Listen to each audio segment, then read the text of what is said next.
टीओके party को छोड़कर शंकर दावानी पहुंचे वापस अपने घर भरत गंगोत्री के साथ। आइए सुनते हैं शंकर दावानी क्यों टीओके में गए और टीओके पार्टी को क्यों छोड़ा। क्या ऐसी बात थी जिसकी वजह से उन्होंने टीओके पार्टी को छोड़ा और एक बार फिर से भरत गंगोत्री के साथ वह जुड़ गए। क्या है ये राजनीति, आइए जानते हैं और सुनते हैं। शंकर दावानी जी एक ऐसा व्यक्तिमत्व है जिन्होंने गंगोत्री साहब जब पहली बार 2007 में उल्लासनगर महापालिका चुनाव में खड़े हुए थे, वो प्रचार की जितने भी दरोमदार थी वो शंकर दावानी और संजय ढिंगरा ये दोनों के कंधे के ऊपर थी। कुछ दिन पहला कुछ कारणवश शंकर दावानी जी हमारा साथ छोड़ के, गंगोत्री साहब का साथ छोड़ के किसी के बहकावे में आके थोड़ा हमारे से दूर हो गए थे।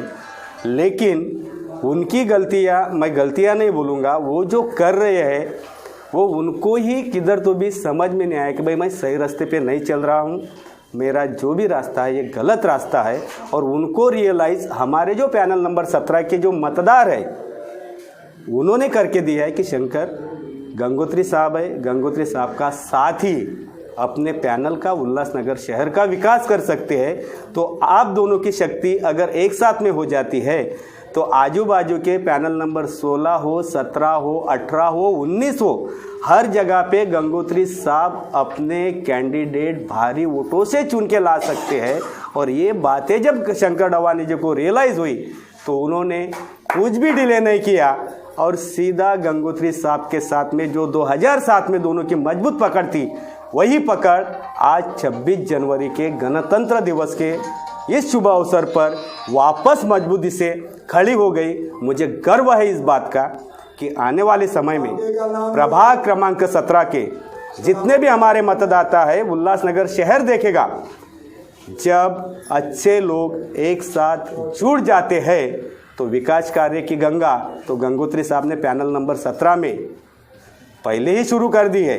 लेकिन पूरे उल्लासनगर शहर में उसका प्रवाह लेकर ले जाने के लिए शंकर दावानी जैसे कार्यकर्ता, संजय ढिंगरा जैसे कार्यकर्ता, सुनीता बगाड़े जैसे नगर सेविका, इनका होना ज़रूरी है। और उसी के साथ साथ उनके साथ में जो अभ्यासु नेतृत्व है हमारे प्रदेश महासचिव सोनिया धामी, ये सब त्रिसूत्री एक खट्टा आके आने वाले समय में उल्लासनगर शहर को विकास क्या होता है इसकी अनुभूति ज़रूर देंगे। मैं आज शंकर दावानी जी को बहुत सारी बधाई दूंगा कि वो सही समय पे एक सही, उनका ही दोस्त था, मजबूती से खड़े रहते थे। आने वाले समय भी इसी मजबूती के साथ प्रभाग क्रमांक 17 की जनता की सेवा करने के लिए हमेशा दोनों कटिबद्ध रहेंगे।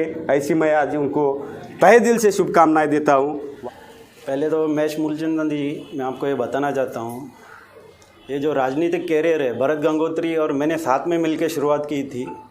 कुछ कारणवश हमारे थोड़े आपस में मतभेद थे और इस टाइम मैंने, हमारा समाज है, सबका भला हो सके, हम दोनों अगर मिल के करेंगे समाज सेवा, जो मेरी घर वापसी हुई है वो धामी मैडम के मार्गदर्शन में, भरत गंगोत्री जी के मार्गदर्शन में, सुनीता बगाड़े जी के मार्गदर्शन में, बगाड़े जी के मार्गदर्शन में आज मेरी घर वापसी हुई है। वो समाज के हित में मैंने देखकर ये फैसला लिया हुआ है। लेकिन टीओके पार्टी में ऐसी कौन सी खामियां नजर आई जिसकी वजह से आपको वापस घर आना पड़ा? मैं उनके लिए कुछ नेगेटिव नहीं बोलना चाहूँगा, मगर जो यहाँ पर भरत गंगोत्री के जो विकास कार्य चालू है, मैं उनसे प्रेरित होकर आज वापस राष्ट्रवादी कांग्रेस पार्टी में घर वापसी कर रहा हूँ। और राष्ट्रवादी कांग्रेस पार्टी स्टार्ट से मैं उसमें था, ठीक है, कुछ हमारे मतभेद थे, उन मतभेदों को हम भुला गए। अभी पब्लिक हित के लिए, समाज के लिए हमको जो समाज कार्य करने हैं धामी मैडम के मार्गदर्शन में और भरत गंगोत्री के मार्गदर्शन में हम लोग करेंगे। आने वाले दिनों में शहर की जनता को आप क्या कहेंगे कि आपकी आखिरी मंजिल यहीं रहेगी? 100%। धन्यवाद। इस पे सबसे पहले तो मैं उनका, शंकर जी का हार्दिक स्वागत करती हूँ और उसमें सिर्फ 2 ही शब्दों में ये बात बोलूँगी कि अपने तो अपने होते हैं। हमारा एक बार बहुत अच्छे से उनको स्वागत है, क्योंकि अगर सुबह का भूला शाम को घर पे आ जाए वापस तो उसको भूला हुआ नहीं कहते हैं। और जब सुबह का भूला हुआ ठोकर खा के शाम को घर वापस आता है तो वो और भी इम्पॉर्टेंट हो जाता है। हमारे साथ उनका हम हार्दिक अभिनंदन करते हैं और उनका तहे दिल से स्वागत करते हैं और आशा करते हैं कि ऐसे ही हम लोग सब मिलके कंधे से कंधा मिला के भारत गंगोत्री जी के नेतृत्व में सबके साथ ऐसे ही जैसे विकास के कार्य अब चालू हैं, पूरे उल्लासनगर में ही आने वाले समय में भारी बहुमत के साथ विजय प्राप्त करके और विकास के कार्य पे जोर देंगे।